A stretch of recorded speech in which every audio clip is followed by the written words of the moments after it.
welcome back. It is Monday. I am Mr. Sesotris, and I recently read the entire James Bond series. I'm a big fan of the movies.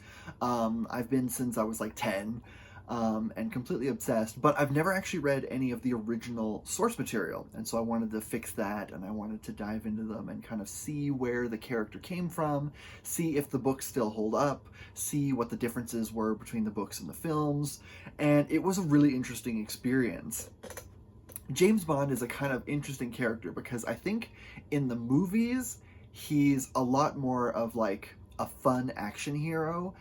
He's charming, he's funny, and different actors have kind of added different aspects of the character to it. But in the original books, it's really interesting to see how this character was originally conceived. He's kind of a non-character, if that makes sense. He doesn't have a lot of not personality, but he's a very single-minded, kind of focused character, and he doesn't really have much of an identity outside of like his work. And so he's very much focused on like maintaining the status quo, supporting the British Empire, taking down anyone who is working against that. And you get a sense of like this character who's sort of, he's unable to function outside of his little sphere. And there's some interesting implications for that, and I'll get into some of those later. But the thing that really interested me about this character is that he's sort of an outsider. He doesn't really exist in the world in a conventional way. He knows his way around kind of upper crust society, and he's kind of a bit of a snob when it comes to things like food and clothing and all that kind of stuff.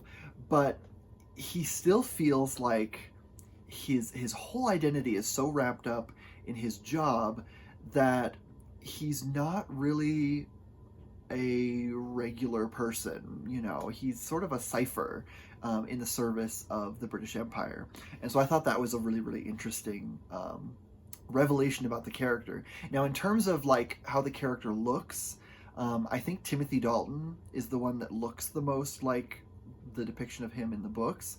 In terms of personality, I'd say Daniel Craig and Sean Connery both kind of got the character the most accurate. It's still not 100% because like Sean Connery gives him a little bit more of a charming quality, and Bond isn't really charming in the books.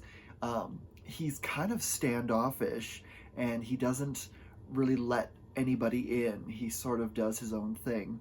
So in that case, I think Daniel Craig sort of gets that part down. But in terms of like his willingness to do whatever's needed, his kind of sense of brutality, and that's very much Sean Connery. And so that was really interesting. One thing that I've always liked about the films is sort of the window that it gives us into different eras. Because they were very much focused on the pop culture and aesthetic of the current day when they were made, you can kind of watch them as like a progression of how pop culture changed. You know, you watch the early Sean Connery films and you get a sense of like the aesthetics of the 60s, and like the 60s in terms of how people then saw it, rather than like the version of the 60s that we think of today of like the idealized 60s, which I thought was really fun. Or if you go into like the Roger Moore, late Roger Moore, early Timothy Dalton eras, you get a look at kind of the 80s and the 80s aesthetics and the clothing and the hairstyles. And so it's a really good view, like window into the pop culture of the day. And so the books are interesting in that they do the same kind of thing for like the 50s and the 60s. The first book, Casino Royale, was written in 1953, and the final collection, Octopussy and the Living Daylights, which is a few short stories, that was published in 1966 after Fleming had died. And so you get a sense of kind of the culture, although a lot of the books don't take place in England or America. They take place kind of in the rest of the world. One thing that people liked about them at the time was that it was sort of a way to experience other cultures and see kind of how everyone else lived and what other things were. Now, a lot of times the book depictions of things aren't super accurate. I'm thinking of the book You Only Live Twice, which is set in Japan, and it's very much like there's Orientalism there, and kind of this idea of like they're strange and exotic people, and they're not like us who are kind of the normal people. But it is still interesting to kind of see what people connected with.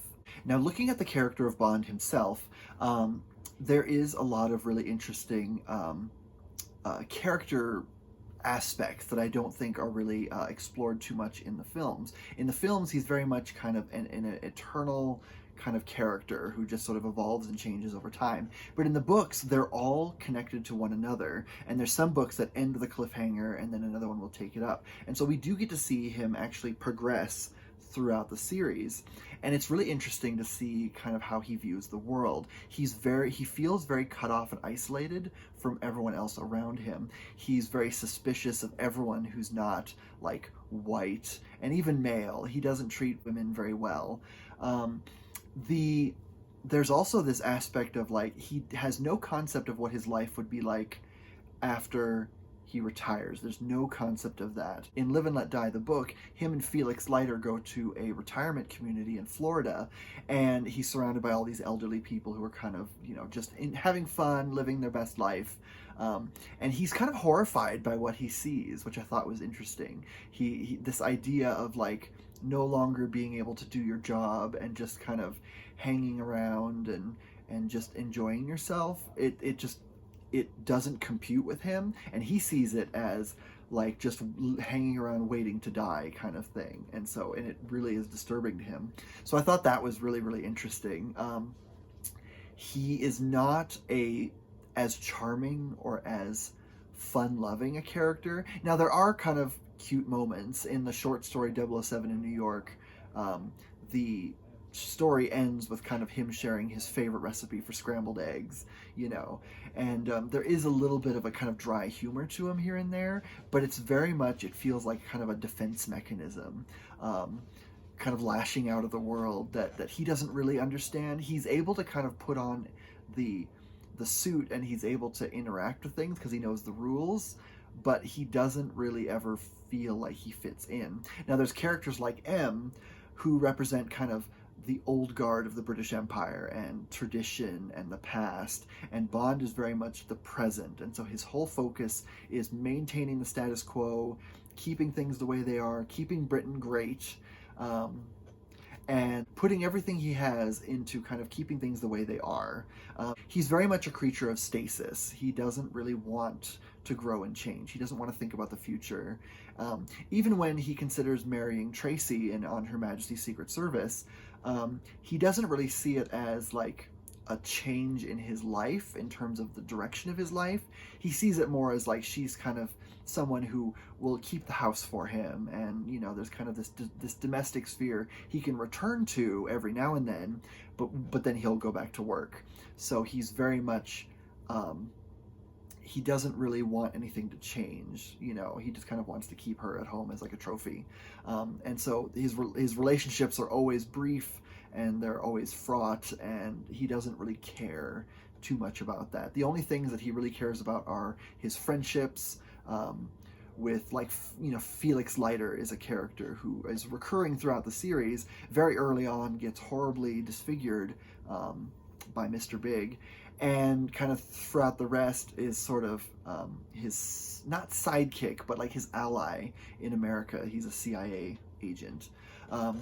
But it's just really interesting because you got this character who's sort of terrified of things changing in a world where everything is changing. This is set in the Cold War. It starts off pretty close to the beginning of the Cold War through kind of its most fraught age in like the 60s.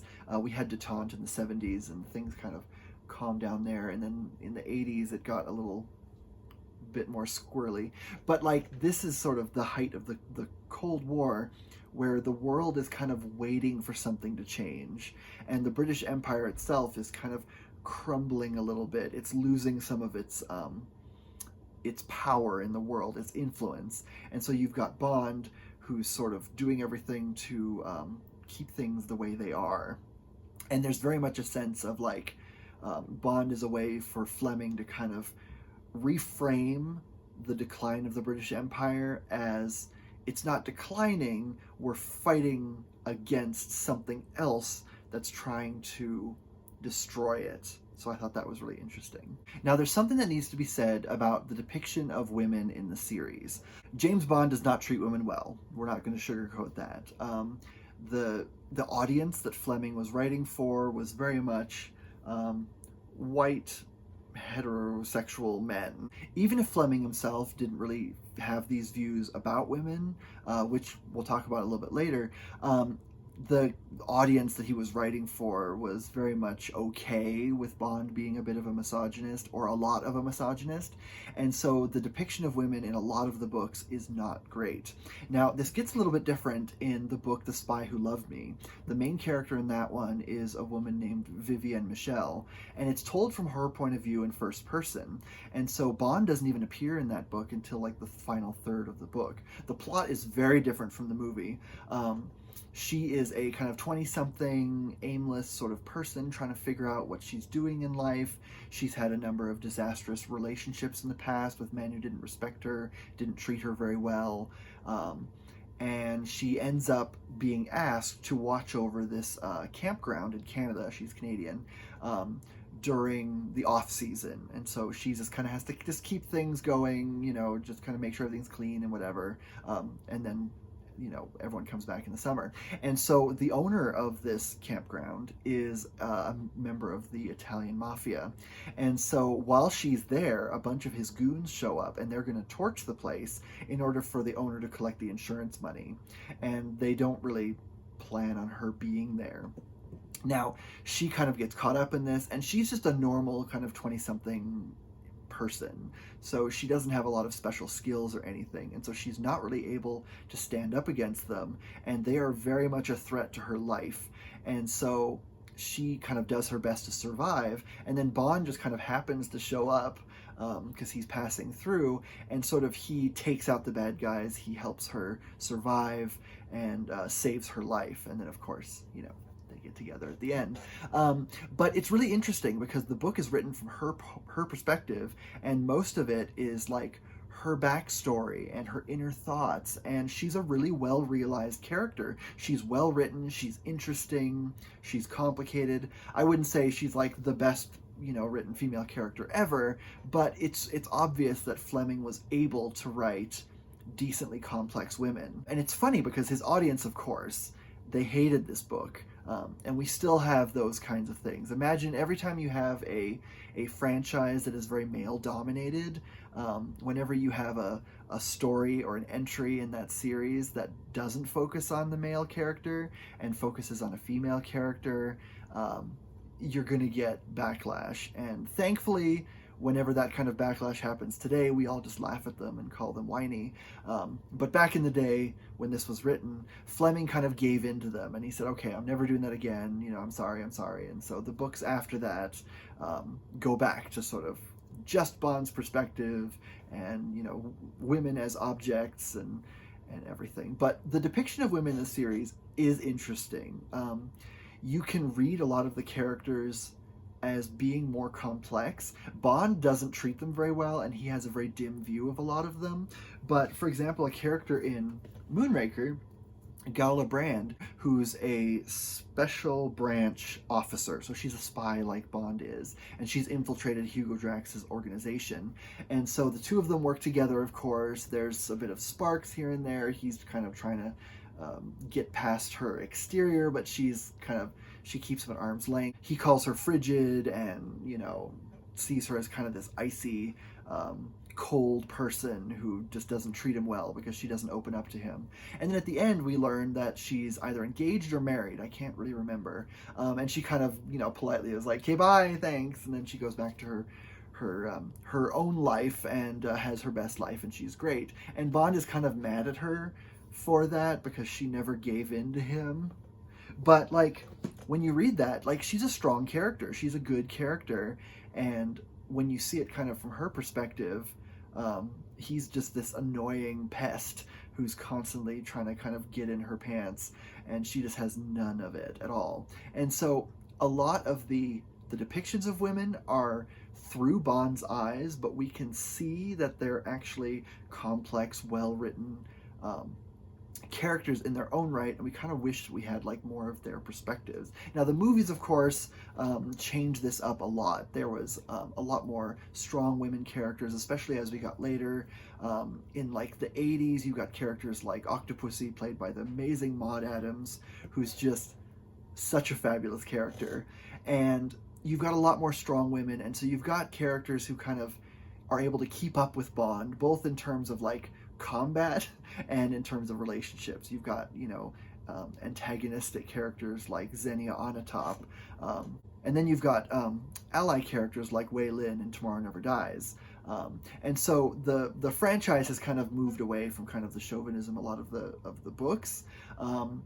And I appreciate that, but it is interesting to see how Fleming is able to write that kind of multi-layered depiction where you've got a strong female character as seen through James Bond's eyes, who doesn't think much of that kind of character. So it was a way for Fleming to kind of introduce strong, active women while still playing to his kind of chauvinistic male audience. So I thought that was interesting. Overall, I think the depictions of women in the series aren't great, but you can tell that there was a little bit more thought in there. And it's good that the franchise has moved beyond that, and it now has tons of wonderful, complex female characters. So, the franchise as a whole has kind of outgrown that, which is good, but in the books, it is still kind of an issue. Now, another element we have to discuss is the racism. I'm not going to sugarcoat it. The books are racist.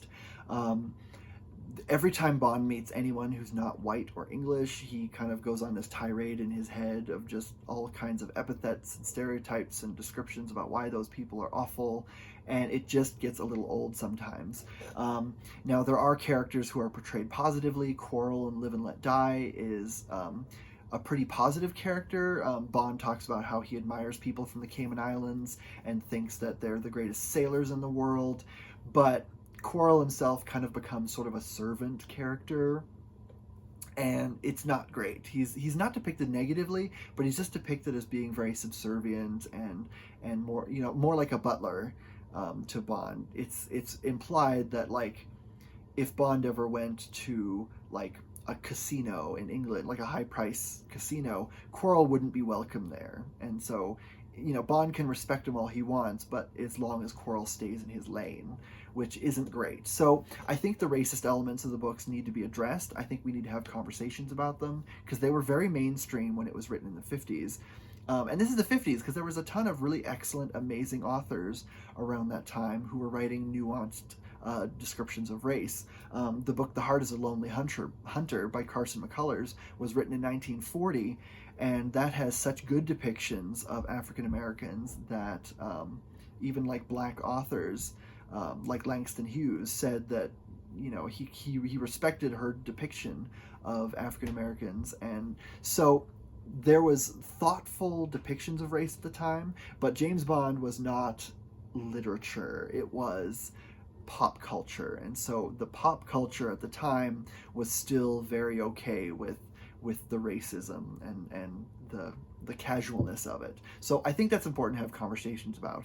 Now, there is a discussion nowadays with newer editions of some of the books that have edits in them that are editing out certain racist elements.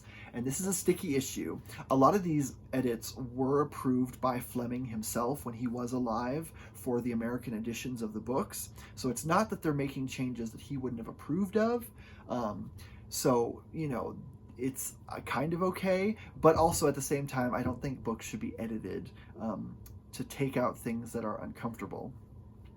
Even if things are hateful, and I'm not saying just because we need to accept it and move on, I'm saying because we need to have them there so we can have discussions about it. We need to be able to analyze it and look at how prominent the racism is in these books so that we can also have conversations about how this racism still persists today and what kinds of ways that it sticks around. So I'm not saying we need to tell people to read it because it's incredible and we need to say, just, ignore the racism, it's not that bad. That's not true.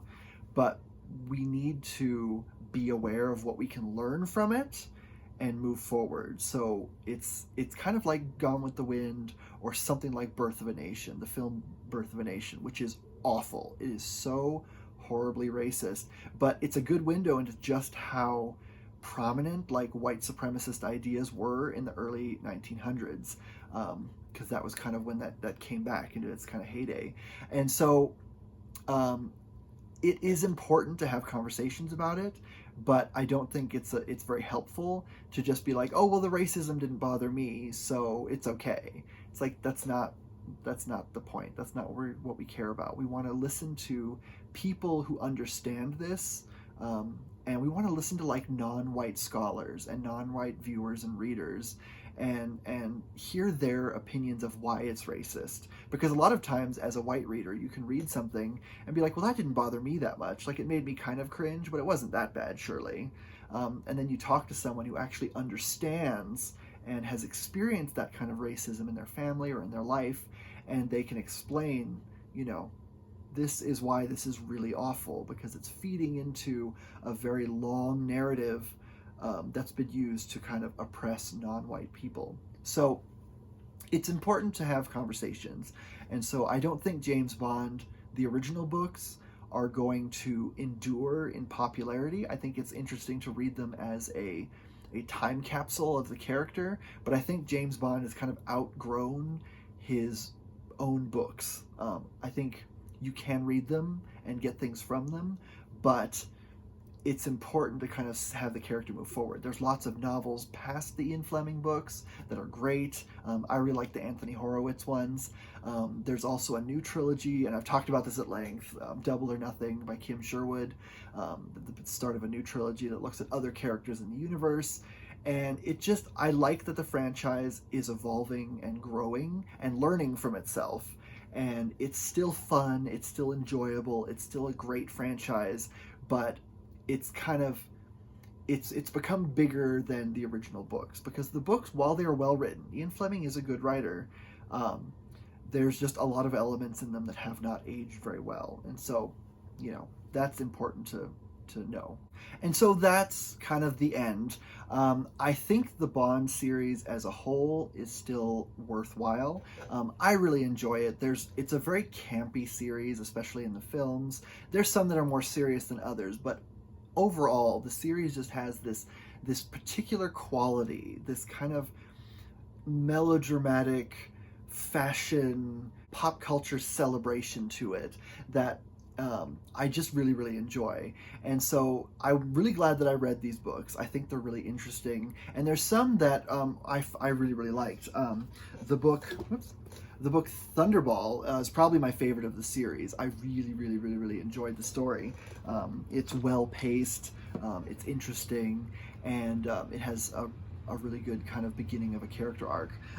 Even the short stories, I think I really liked the short stories, almost more than the novels in some cases. There's really interesting stuff there. I think my least favorite books, Man with the Golden Gun isn't great. It's very much an unfinished novel. Like, it has a whole plot, but it's very obvious that, like, Fleming wasn't well when he wrote it. He died right after kind of the first draft was done. And so it's not as polished, and the plot itself just isn't all that engaging. I think Diamonds Are Forever is another one that I just didn't connect with. It's definitely interesting. It's very different from the film version, which is one of my favorite of the Bond films. Even though it's ridiculous, but I love it because it's ridiculous. But I think Diamonds Are Forever is a little bit weaker. Live and Let Die is another one. It's really sad that it's such a horrible racist book. That one's probably the worst in terms of the racist elements, because it's plotted perfectly. Like, it's probably the most action-packed of his books, and a lot of elements of that book appeared in other films. Felix Leiter getting fed to the shark in the movie License to Kill comes from the book Live and Let Die. Bond and the love interest being keel-hauled and dragged over coral from For Your Eyes Only, the film, is from the Live and Let Die book.